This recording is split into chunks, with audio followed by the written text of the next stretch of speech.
Today we will show two different platforms to test the alternator 48 volts of Audi A8.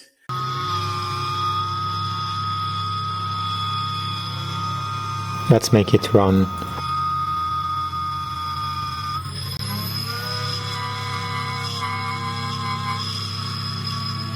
Okay, turn into position 1 the switch. Now you can see 48 volt here. Now the alternator stopped after we set it in position 2. Let's make it turn again.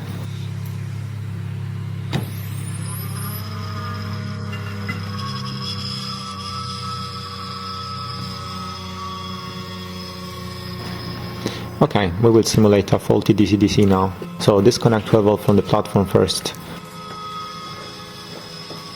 Then take off the positive pole of DC-DC. You can see there is nothing displayed here, so this is how it looks when the DC-DC is faulty. So this testing platform works on both battery, DC-DC and alternator.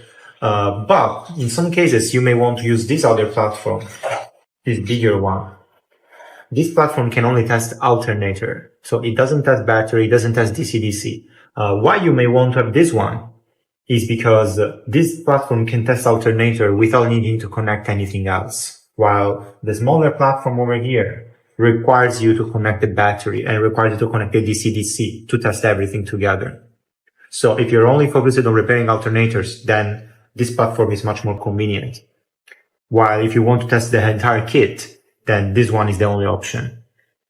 So let's try to see how this platform works now. First of all, we connect to power supply, and then we connect ground and 48 volt over here, and here is the communication to the alternator. So now here we have an OBD plug, which can be used when the platform is in the state 2 over here, and we can actually make diagnostic. Then we have a main switch here, so let's turn it on first. As you see, it will reach 48.5 volts. Now, before we press the switch on position 1, which is the one which actually makes it move, we need to make sure that the alternator is in a stable position, otherwise it will start to move around. When it is in this switch, the switch is in this position, it will actually keep sending a message to make it turn. So every few seconds, the alternator will start to turn again. So let's try it out.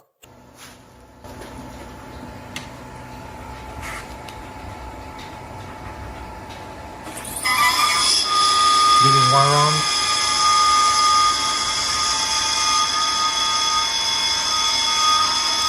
Giving the second round.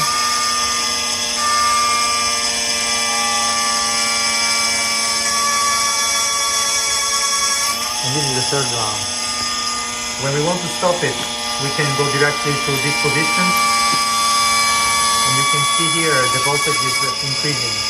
That's because it is charging the battery in this moment. So this slows the alternator down much more faster because it's actually being drained to charge the battery.